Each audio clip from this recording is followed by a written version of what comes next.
बिस्मिल्लाहिर्रहमानिर्रहीम, अस्सलाम वालेकुम। सच न्यूज़ पर आप देख रहे हैं प्रोग्राम न्यूज़ आर और मैं हूं आपके साथ काशिफ रजा। प्रोग्राम में सबसे पहले शामिल कर लेते हैं टॉप स्टोरीज। मुल्क में मसाइल का अंबार, हुकूमत गुमगू का शिकार। क्या नए वजीर खजाना मुल्क को मुआशी भंवर से निकाल पाएंगे? और कोरोना वायरस की तीसरी लहर, बड़ों समेत बच्चे भी मुतासर। हम बात करेंगे पाकिस्तान में कोरोना वैक्सीन की तरसील पर उठते सवालात की।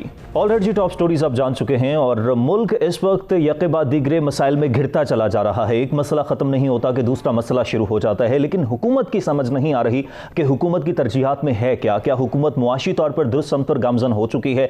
मईशत में बेहतर करने के लिए मईशत को 2 बार वजीर खजाना तब्दील हो चुके हैं, तीसरे वजीर खजाना है। क्या इसके बाद भी कोई तब्दीली आएगी और क्या उसके बाद भी क्या हुकूमत टेक ऑफ कर सकेगी? एक तो हम इस पर बात करेंगे, खासतौर पर तब्दीली की वजूहात क्या है, हुकूमत अपनी परफॉर्मेंस क्यों नहीं बेहतर बना पा रही है, ये सबसे बड़ा सवाल है। साथ ही साथ हम ऑपोजिशन के किरदार की भी बात करेंगे, क्योंकि किसी भी जमहूरी हुकूमत में ऑपोजिशन का किरदार बड़ा अहम होता है। लेकिन यहां पर हम देख रहे हैं ऑपोजिशन जो हुकूमत को उनके गलत फैसलों पर दबाव में लेकर आए, वहीं पर ऑपोजिशन आपस में ही इख्तलाफात का शिकार होती जा रही है। पीडीएम की 5 जमातों ने 27 सेनेटर्स पर मुश्तमिल अलहदा ऑपोजिशन ब्लॉक बनाने का फैसला कर लिया है। साथ ही साथ माइनस पीपल्स पार्टी की बातें भी हो रही हैं, क्योंकि पाकिस्तान पीपल्स पार्टी ने इंतखाबी इस्लाहात के हवाले से हुकूमत के साथ बैठने पर इत्तफाक कर लिया है। अब देखना यह है कि क्या हुकूमत और ऑपोजिशन मिल बैठते हैं, और पाकिस्तान पीपल्स पार्टी तो मुत्तफिक हो गई है, लेकिन क्या नून लीग भी इस तमाम तर सूरत हाल पर मुत्तफिक हो सकेगी? एक इस पर बात करेंगे और साथ ही साथ हम इस पर भी बात करेंगे कि हुकूमत अपनी परफॉर्मेंस किस तरह से बेहतर कर सकती है।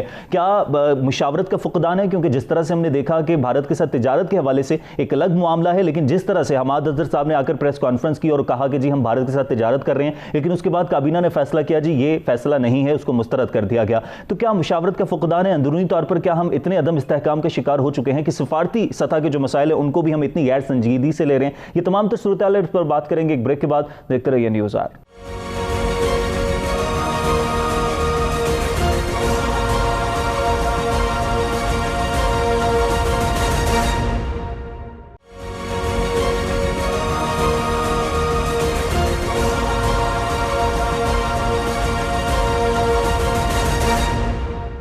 ऑलराइट, वेलकम बैक जी। ब्रेक के बाद वापस आने का शुक्रिया। अमीर अब्बास साहब तमाम तर सियासी सूरत हाल पर ज्वाइन कर चुके हैं। मुझे प्रोग्राम में सीनियर तज्ज़ियाकार हैं, सीनियर सहाफ़ी हैं। अमीर अब्बास साहब बहुत शुक्रिया आपके वक्त। अमीर अब्बास साहब, इस वक्त हम देख रहे हैं हुकूमत की तरफ से आप इसको क्या कहेंगे? मुशावरत का फुकदान कहेंगे? क्योंकि जिस तरह से हमने भारत के साथ तिजारत का मामला देखा, उस पर मुशावरत नहीं की गई, फैसले किए गए, उसके बाद फैसले से वापस हट गए, यूटर्न ले लिया गया। इसके अलावा अगर देखा जाए तब्दीली की बात की जाए तो तब्दीलियां पे तब्दीलियां की जा रही हैं, लेकिन हकीकी तौर पर तब्दीली आ नहीं रही। आपसे जरा ये जानना चाहूंगा पहले कि इस वक्त आपके नजदीक हुकूमत स्टैंड कहां कर रही है? देखिए, 2 चीजें हैं। एक तो ये कि बजाते खुद क्या भारत के साथ तजारत होनी चाहिए या नहीं होनी चाहिए, एक तो ये सवाल है। दूसरा सवाल ये है कि जो हुकूमत ने फैसला किया, जो हुकूमत ने पहले फैसला किया तजारत खोलने का और फिर बाद में तजारत की मुखालफत काबीना ने कर दी। दूसरा सवाल ये, पहले सवाल की बात कर लेते हैं। देखिए, जो लिबरल डेमोक्रेसी है ना, उसके ऊपर जितनी दुनिया में अब तक थ्योरी सामने आ चुकी है, उन पे मुत्तफिक हैं पॉलिटिकल साइंटिस्ट और पॉलिटिकल फिलोसफर्स कि अगर आप 2 मुल्कों के दरमियान लड़ाई को, जंग को ख़त्म करना चाहते हैं तो आप उन दोनों मुल्कों की इंटरडिपेंडेंस को बढ़ाएंगे। इंटरडिपेंडेंस से मुराद ये कि एक मुल्क की दूसरे मुल्क और दूसरे की पहले मुल्क के ऊपर जो इन्हिसारी है, जो इन्हिसार है, डिपेंडेंस है, उसको बढ़ाएंगे। जितना 2 मुल्क एक दूसरे पर इन्हिसार करना शुरू करेंगे, उतने ही उनके दरमियान फ्रिक्शन कम होगी और लड़ाई के इम्कानात, जंग के इम्कानात कम होंगे। क्यों? क्योंकि दोनों के म्यूचुअल इंटरेस्ट कन्वर्ज हो जाएंगे इस चीज़ में कि हमें एक दूसरे के साथ पीस या अमन को बरकरार रखना है, क्योंकि हमारे मुफादात जुड़े हुए हैं। तो हमारी चूंकि भारत के साथ ऐसी कोई इन्हिसारी है नहीं, ना उनकी हम पर, तो जो तजारत है इसको पूरी दुनिया में लिबरल डेमोक्रेसीज के अंदर इंटरडिपेंडेंस का एक टूल समझा जाता है। लिहाजा मेरी जाती राय यह है कि अगर हम इस पॉइंट पे खड़े रहें और डटे रहें कि नहीं, जब तक वो 370 को वापस नहीं लेता 5 अगस्त 2019 वाले फैसले को, तब तक हमको तजारत नहीं करेंगे, तो भाई वो तो वापस नहीं लेगा। वेरी राइट अमीर अब्बास, वेरी राइट। आपका पॉइंट अपनी जगह दुरुस्त है, लेकिन मैं जिस पॉइंट पे आपसे बात करना चाह रहा हूं, मैं आपकी राय जानना चाह रहा हूं, वो ये कि हमारी हुकूमत का रवैया, एक तरफ हमाद अजहर साहब आगे पहले प्रेस कॉन्फ्रेंस में कहते हैं जी हम भारत के साथ तिजारत करेंगे, अगले दिन काबीना में ये फैसला हो जाता है जी नहीं हम वापस ले रहे हैं, ये फैसला मुस्तरद हो रहा है। मैं इस रवैये की बात कर रहा हूं कि हमारे यहाँ जो इंटरनली सियासी अदम इस्तेहकाम है, ये जो हुकूमत जो फैसले कर रही है, ये मुशावरत का फुकदान है, ये क्या है? देखिए, मुशावरत का तो ज़ाहिरी बात है, फुकदान है। प्राइम मिनिस्टर के पास खुद इस वजारत का चार्ज है, प्राइम मिनिस्टर भी हैं, वो इस वजारत के वजीर भी हैं। अगर उन्होंने उन्होंने ये फैसला किया या उनकी तरफ से ये समरी मूव हुई बतौर मिनिस्टर, और अगर उनको लूप में नहीं लिया गया और ये काम नीचे ब्यूरोक्रेसी ने किया है, तो ये बड़ी अचंभे की बात है। इतना बड़ा फैसला आप करने जा रहे हैं और आप प्राइम मिनिस्टर को लूप में नहीं ले रहे हैं, या उस मिनिस्टर को लूप में नहीं ले रहे हैं, या आप फॉरेन ऑफिस को लूप। अच्छा, फॉरेन ऑफिस की तरफ से शाह महमूद कुरैशी ने भी मुखालफत कर दी कि भाई मेरा इंस्टीट्यूशन जो है वो इस फैसले की तायद नहीं करेगा। तो अगर आप इतना बड़ा फैसला कर रहे हैं और बाकायदा तौर पर आप उसकी चिट्ठी जारी कर रहे हैं, तो कम से कम आपको पहले कुछ तो कथासिस करना चाहिए था बैठ के कि क्या हमें इसको अमली शक्ल देनी है या नहीं। एक बात। दूसरी बात यह है, इसी के अंदर, इसी में आप ये देखें कि देखिए, जब हमारे मुल्क में जब आप कोई अच्छा काम करेंगे या कोई पॉजिटिव डायरेक्शन की तरफ जाने की बात करेंगे, तो ऑपोजिशन आप पर दबाव डालेगी। अब हुकूमत ने अगर ये तजारत की बात की है, और वो शायद इस सोच से बात की हो कि हम तजारत को बढ़ाते हैं, तजारत को फरोग दें, तो शायद हमारे वही जो मैंने शुरू में आपको एक फिलॉसफी बताई, शायद उसकी वजह से हमारे हालात बेहतर हो।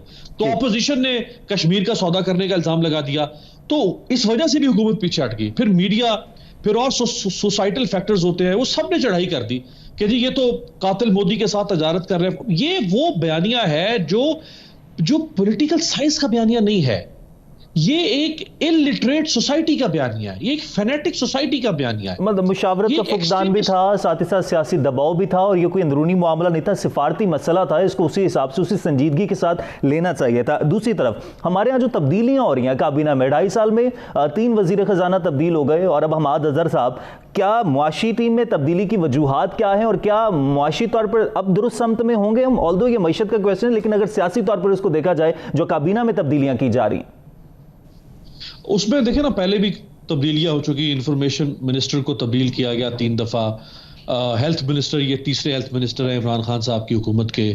इसी तरह फाइनेंस मिनिस्टर तीसरे हैं। तो तब्दीलियां तो पहले भी हुई हैं, और अब फिर अगले हफ्ते के अंदर, यानी अब पीर के बाद, आप देखेंगे कि काफी ज्यादा उखाड़ पिछाड़ जो है वो शुरू हो जाएगी। लेकिन सवाल ये है कि क्या बार बार आप मिनिस्टर्स को अगर तब्दील करेंगे तो ये कुछ सोल्यूशन है? मेरा ख्याल है कि ये सोल्यूशन नहीं है। हमारे यहाँ जो मिनिस्ट्रियल सेटअप है, जो इंफ्रास्ट्रक्चर, जो स्टेट्स क्राफ्ट है, उसमें मिनिस्टर जो है ना, उसका कोई बहुत ज्यादा डोमिनेंट रोल नहीं है। अगर तो मिनिस्टर का डोमिनेंट रोल हो, फिर तो हम ये कह सकते हैं कि मिनिस्टर ही की वजह से सारी की सारी परफॉर्मेंस या बैड परफॉर्मेंस का ताल्लुक है। क्योंकि मिनिस्टर का डोमिनेंट रोल नहीं है, उसमें ब्यूरोक्रेसी का रोल है, उसमें उस मिनिस्ट्री के सेक्रेटरी का रोल है, उसमें और दीगर बहुत सारे फैक्टर्स हैं। तो अगर कोई मिनिस्ट्री परफॉर्म नहीं कर सकी है, तो वो सारा का सारा नजला आप एक मिनिस्टर पर नहीं गिरा सकते। और अमीर बासिफ, इसमें यह भी ऐड कर लीजिए कि ना तो सारा नजला उस मिनिस्ट्री पर गिरा सकते हैं, साथ ही मिनिस्टर, उसी मिनिस्टर को तब्दील करके कोई और वजारत दे दी जाती है। एक मिनिस्टर जो एक वजारत को बेहतर तरीके से नहीं संभाल सका, जो भी वजूहात थी, वो दूसरी वजारत को किस तरह संभालेगा? ये बड़ी इंपॉर्टेंट आपने एक पॉइंट उठाया। देखिए, यही काम शहबाज शरीफ कर रहे थे। शहबाज शरीफ क्या करते थे, वो मिनिस्टर्स की जगह पे ब्यूरोक्रेसी के साथ ये काम करते थे। यानी यहाँ पे आज अगर किसी डीपीओ को उन्होंने सस्पेंड किया, तो उसको 2 माह के बाद उठा के किसी और शहर का डीपीओ लगा दिया जाता था। यहाँ से वो उंगली हिलाते हुए हेलीकॉप्टर उड़ा के पहुंचते थे, वो यहाँ से किसी डीसीओ को सस्पेंड करते थे, ओएसडी करते थे, 2 महीने के बाद वो किसी और शहर का डीसी होता था। इसकी कई मिसालें हैं। आपको याद होगा 2009 में एक सानिया गोजरा हुआ था, जिसमें मसीही आबादी के ऊपर मुसलमानों की तरफ से कुछ हमले किए गए और उनके घरों को जलाया गया। तो आरपीओ थे अहमद रजा ताहिर, उस वक्त फैसलाबाद डिवीजन के। आरपीओ को और डीसी को तब्दील कर दिया गया। बड़ा वावेला मचा, लेकिन चंद दिनों के बाद हमने देखा कि वो लोग वापस कुछ और ओहदों के ऊपर और कुछ और शहरों में वो अपॉइंट कर दिए गए। यही हमें पॉलिसी कंटिन्यूटी में नजर आ रही है इमरान खान साहब की हुकूमत के अंदर भी। पंजाब के अंदर आप ब्यूरोक्रेसी की उखाड़ पिछाड़ देख ले, इसी तरह से की जा रही है। यानी आप ये देखें कि मेजर आजम सुलेमान साहब जो हैं, वो यहाँ पे पहले सेक्रेटरी दाखिला, पहले वो चीफ सेक्रेटरी थे, फिर वो सेक्रेटरी दाखिला यहाँ लगाया गया, फिर उनको यहाँ से उठा के फिर दोबारा चीफ सेक्रेटरी पंजाब लगाया गया, फिर उनको वहां से उठा के यहाँ पे एक और सेक्रेटरी किसी मिनिस्ट्री का लगा दिया गया, और अब उनको जो है वो शायद मोतसिब पंजाब में जो है वो लगा तो या क्या यही वजूहात है कि हुकूमत टेक ऑफ कर ही नहीं पा रही है? फिर जाहिर बात है ना जी, आप अगर कोई शख्स परफॉर्म नहीं कर रहा, अगर for an instance Murad Saeed perform नहीं कर रहे फॉर एन इंस्टेंस, तो भाई मुराद सईद को आप सैक करें। मुराद सईद को आप एनएचए से उठा के और आप मुराद सईद को एजुकेशन मिनिस्टर लगा दे ताकि वो एजुकेशन का भी बड़ा गर्क कर दे। ये तो बहुत बहुत पैथेटिक किस्म की अप्रोच है गवर्नेंस की। अगर मुराद सईद परफॉर्म नहीं कर रहा उसे निकालें काबीना से। लिहाजा ये चीज मेरी दानिश से बाहर है कि आप जो है वो टोपियां घुमाए जा रहे हैं, इसकी टोपी उसके सर, उसकी टोपी इसके सर। अगर कोई परफॉर्म नहीं कर रहा तो उसको निकालना चाहिए, उसको फिर मजीद किसी और ओहदे से नवाजना जो है, ये तो वही पॉलिसी है जो पहले से चलती आ रही है। तो फिर इमरान खान की नई पॉलिसी या नया विजन हमें कहां नजर आएगा? अच्छा, अब माइनस पीपल्स पार्टी की अगर बात कर लें, ऑपोजिशन का, क्योंकि मेरे पास वक्त सिर्फ 2 मिनट है। पीडीएम की 5 जमातों ने 27 सेनेटर्स पर मुश्तमिल अलहदा ऑपोजिशन ब्लॉक बनाने का फैसला कर लिया है। पीडीएम का क्या मुस्तकबिल है? ऑपोजिशन अब क्या करेगी? देखिए, पीडीएम जो है वो तो अपनी मौत मारी गई है। जो पीडीएम मिल के इमरान खान को गिराना चाहती थी, उसने एक दूसरे को गिराना शुरू कर दिया। जो पीडीएम मिलकर इमरान खान से लड़ना चाहती थी, वो अब एक दूसरे से लड़ रही है। जिस पीडीएम ने इमरान खान को सिलेक्टेड कहा, वो अब एक दूसरे को सिलेक्टेड कह रही है। तो ये तो एक अननेचुरल होली अलायंस बनाने की कोशिश इन्होंने की थी, जो कामयाब नहीं हो सकता था। 2008 में आप वापस जाएं, जब फरवरी 2008 में जनरल इलेक्शन हुए थे, पीपल्स पार्टी की हुकूमत बनी थी, तो नून लीग पीपल्स पार्टी की काबीना में शामिल हो गई थी। यूसुफ रजा गिलानी प्राइम मिनिस्टर थे, और आज जिस यूसुफ रजा गिलानी के खिलाफ ये फिर खड़े हो गए, उसी यूसुफ रजा गिलानी की काबीना में ये मौजूद थे उस वक्त, लेकिन 6 माह से ज्यादा ये चल नहीं सके थे। तो पीपल्स पार्टी और नून लीग जो है, ये तो आप समझ लें जैसे वो एक गे मैरिज होती है ना, एक अननेचुरल किस्म का रिलेशनशिप है। ये नहीं हो सकता किसी सूरत में भी, ये साथ नहीं चल सकते हैं, इनका निभा नहीं हो सकता आपस में। मौलाना फजल रहमान साहब का इशू कुछ और है। मौलाना फजल रहमान इन दोनों की ताकत को इस्तेमाल करना चाहते थे अपने मकासद के लिए, क्योंकि मौलाना के पास जो है वो इतनी ताकत नहीं थी कि वो यूनिलैटरली कुछ कर सके। Thank you very much. अमीर अब्बास साहब सीनियर तजक्कार हमारे साथ मौजूद थे, तमाम तरह सिचुएशन पर बात कर रहे थे। हुकूमत तब्दीली ये सोच कर रही है कि शायद हकीकी तौर पर तब्दीली आ जाएगी, लेकिन ये तब्दीली ही वो वजह है जिसकी वजह से हुकूमत टेक ऑफ कर नहीं पा रही है। तब्दीलियाँ बेहतर तरीके से हों तो फिर बुनियादी तौर पर तब्दीली आ सकती है। हुकूमत को अपनी परफॉर्मेंस बेहतर करने की जरूरत है, और अपोजिशन जो हुकूमत को गिराना चाहती थी, इमरान खान को घर भेजना चाहती थी, वो आपस में ही इख्तलाफात का शिकार है। ब्रेक लेते हैं, ब्रेक के बाद वापस आएंगे। वापस आने के बाद कोरोना वायरस की तीसरी लहर के हवाले से बात करेंगे। हमारे साथ रहिएगा।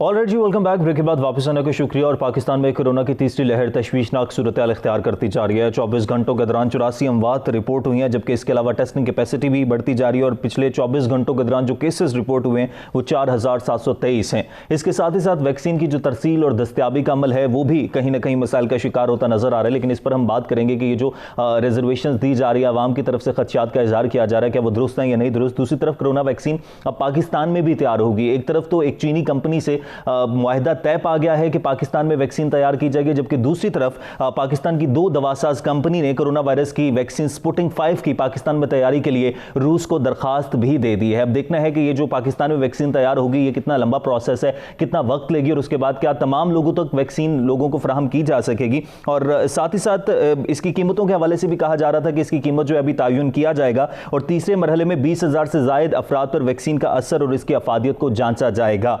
इससे पहले जो है पहले और दूसरे मरहले में जो ट्रायल थे उनके नताइज ज़बरदस्त रहे हैं, ये कंपनीज की तरफ से कहा जा रहा है। लेकिन अब सवाल ये पैदा हो रहा है कि वैक्सीन तमाम लोगों को कब तक दस्तयाब हो सकेगी, क्योंकि इसका वाहिद हल ये है कि आप वैक्सीन लगवाएं और ख़ुद को महफूज बनाएं। साथ ही साथ एहतियात बरतना भी बहुत ज़्यादा ज़रूरी है। एक तो कोरोना की ताज़ा तरीन सूरत हाल के हवाले से बात करेंगे, वैक्सीन के हवाले से बात करेंगे, और दूसरी तरफ पाकिस्तान में जो कोरोना से निमटने के लिए तमाम तरह इकदाम किए गए। इससे पहले सख्त लॉकडाउन लगाया गया था पहले मरहले में, दूसरे मरहले में फिर स्मार्ट लॉकडाउन नाफिज किया गया, और अब भी एक बार फिर से सख्त इकदाम किए जा रहे हैं। तालीमी इदारे बंद हैं, साथ ही साथ मुख्तलिफ इलाकों को सील किया जा रहा है, हफ्ते के अंदर 1-2 रोज़ के लिए मार्केट्स को बंद किया जा रहा है, इज्तिमात पर पाबंदी है। इसके बावजूद पाकिस्तान का नाम रेड लिस्ट में शामिल कर दिया गया है। जी हाँ, बरतानिया ने कोरोना वायरस के बायस पाकिस्तान को सफरी पाबंदियों के पेश नज़र रेड लिस्ट में शामिल किया है। सफरी पाबंदियों का इतलाक 9 अप्रैल से सुबह 4 बजे से होगा। पाकिस्तान के अलावा फिलिपाइन, कीनिया और बांग्लादेश भी रेड लिस्ट में शामिल हैं। इस वक्त लगभग 40 ममालिक को रेड लिस्ट में शामिल किया गया है। इस पर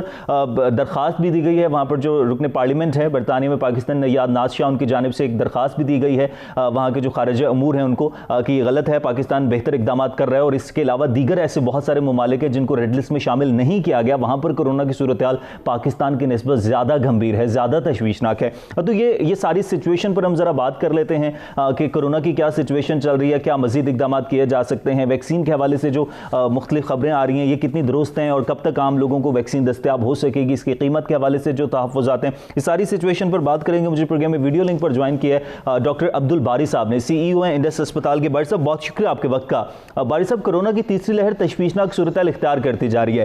पहली लहर और तीसरी लहर में फ़र्क तो काफ़ी है, लेकिन पहली लहर के दौरान हमारे पास वैक्सीन नहीं थी और ना ट्रायल उस तरह से शुरू हुए थे। तीसरी लहर में हमारे पास वैक्सीन तो है लेकिन आम लोगों तक अवेलेबल नहीं है। वैक्सीन के हवाले से जो मुख्तलिफ किस्म के खदशात हैं, क्या वो दुरुस्त हैं? बिस्मिल्लाहिर्रहमानिर्रहीम, अस्सलाम वालेकुम। आप सही कह रहे हैं, वैक्सीन के लिए जो खदशात हैं वो बिल्कुल बेबुनियाद हैं। और मैं हमेशा कहता रहा हूँ कि सोशल जो चीज़ें पढ़ रहे हैं इसको खुदारा फॉरवर्ड ना करा करें बगैर उसके। इसमें सोशल मीडिया ने जितना नुकसान कोविड की उस वेव को किया और लोगों के अंदर जो वो पैदा किए, और दूसरा जो है ना, दूसरी जो चीज़ है ना, उन्होंने जो है ना वो भी है सोशल मीडिया की बड़े मसाइल रहे हैं। इसलिए वैक्सीन लगाना ज़रूरी है और कोई भी वैक्सीन हो जो फर्स्ट अवेलेबल हो उसको ले लिया। सही। डॉक्टर साहब, कोरोना की इस वक्त पाकिस्तान में क्या सूरत हाल है? कहा यह जा रहा था कि ये जो तीसरी लहर है इसमें वायरस फैलता ज़्यादा तेज़ी से है लेकिन कंडीशन स्वेयर नहीं हो सकती। क्या ऐसा ही है? ये फैल तेज़ी से रहा है लेकिन आप जो है डेथ बेड तक नहीं जा सकते, लेकिन आपके तक पहुँच ज़रूर जाएगा। नहीं, देखें इसमें सिर्फ फैलाव ज़्यादा तेज़ नहीं है, मतलब ज़्यादा तेज़ के अलावा ये सीरियस भी इशू है। इस पर आप देखेंगे अगर, और अभी जो है ना ये कि पंजाब KPK और AJK की तरफ कन्फाइंड है, और उसमें अगर वहाँ जाके देखें तमाम बेड्स 80% जो है ना उनके वो जो बेड्स ऑक्यूपेंसी पे हैं और ये बढ़ रहे हैं। तो इसलिए ये नहीं कह सकते कि ये UK वेरिएंट है और जिसमें जो 70% ज़्यादा तेज़ी से फैलता है। और ये जो वैक्सीन की बारी साहब बात की जा रही है, जो मुआहिदा तय पाया है चीनी कंपनी के साथ, तो इससे पहले जो हम चीन से इंपोर्ट कर रहे थे वैक्सीन, अब वो पाकिस्तान में ही तैयार हो सकेगी?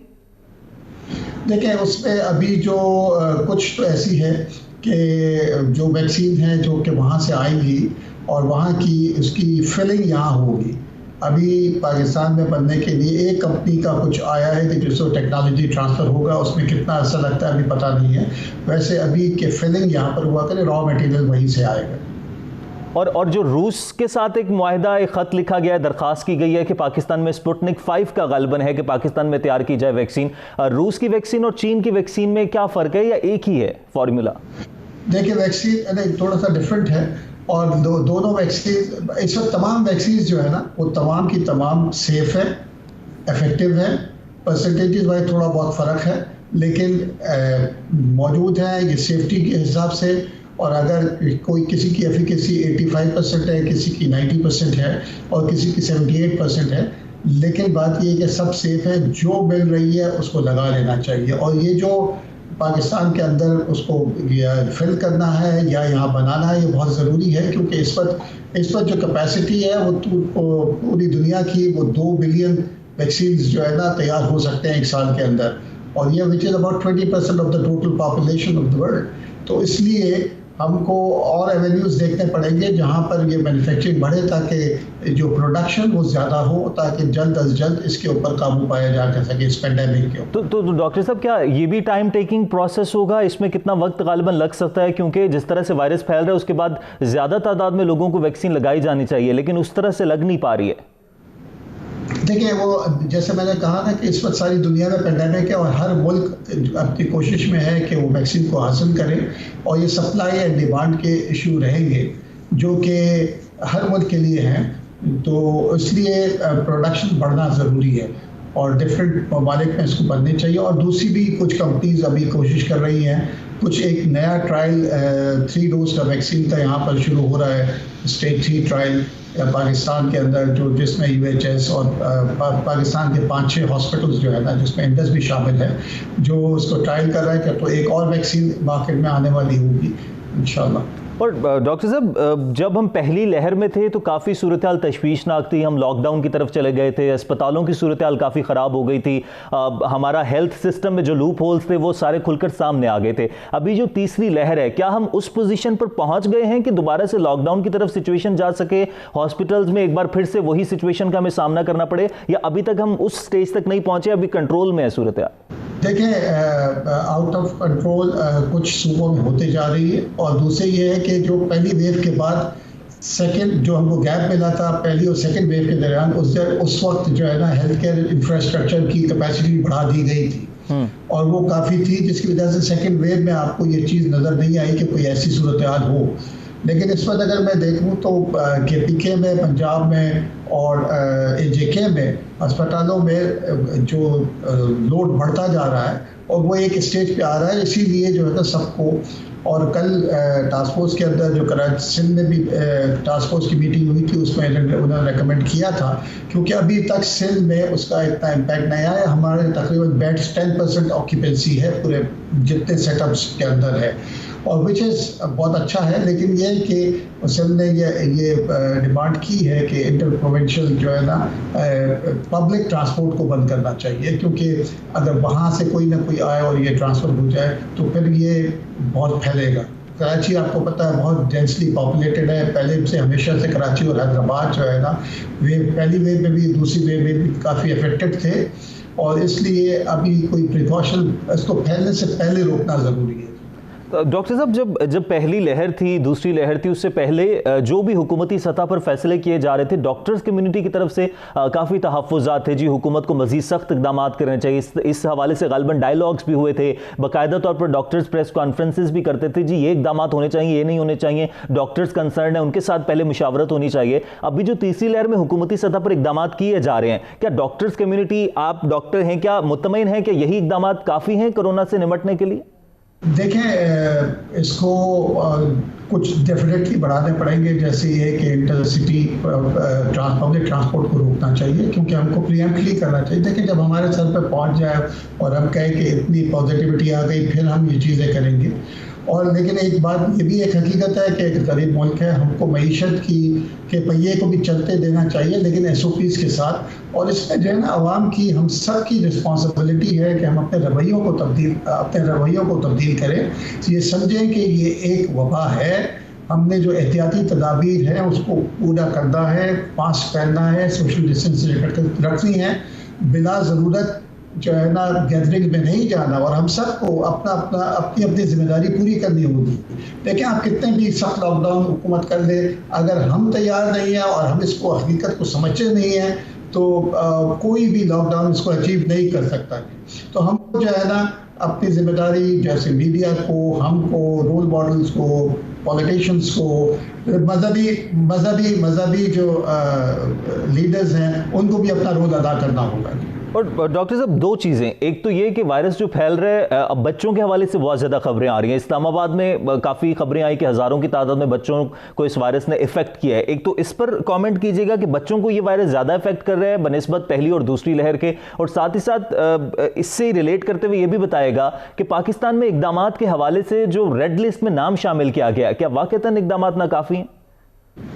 देखिए, एक बात यह है कि बच्चों की, जहाँ तक ये पहला वेरिएंट है जिसने बच्चों को ज़्यादा इफेक्ट हुआ है और जिसमें हज़ारों में हुए हैं, और अनफॉर्चुनेटली हमारे जो वैक्सीन्स के ट्रायल्स जो है ना वो सब 18 साल से बड़ी उम्र में हुए हैं।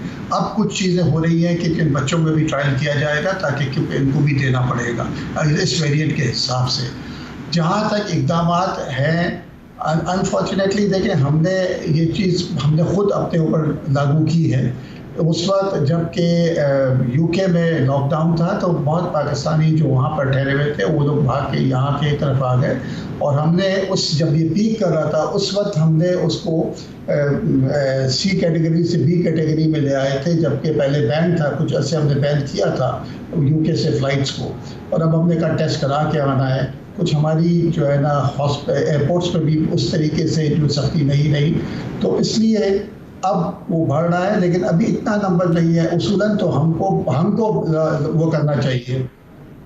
ठीक है, बहुत शुक्रिया। डॉक्टर अब्दुल बारी हमारे साथ मौजूद थे, CEO इंडस हॉस्पिटल के, और तमाम तर सूरत हाल पर बात कर रहे थे कि बात वही है कि वैक्सीन आ भी जाती है, पाकिस्तान में भी वैक्सीन की प्रोडक्शन स्टार्ट हो जाती है, उसके बावजूद भी एहतियात बरतना बहुत ज़्यादा ज़रूरी है। जब तक एहतियात नहीं बरता जाएगा, समाजी फासला बरकरार नहीं रखा जाएगा, मास्क का इस्तेमाल नहीं किया जाएगा, गैदरिंग्स को अवॉइड नहीं किया जाएगा, तब तक इस वायरस के फैलने के खतरात मौजूद हैं। और यकीनी तौर पर ये जो वेरिएंट है ये बच्चों को भी मुतासर कर रहा है, तो एहतियात बरतिए, अपना भी ख्याल रखिए और दूसरों को भी महफूज रखिए। आज के प्रोग्राम से इजाज़त दीजिए, अल्लाह ने के बाद।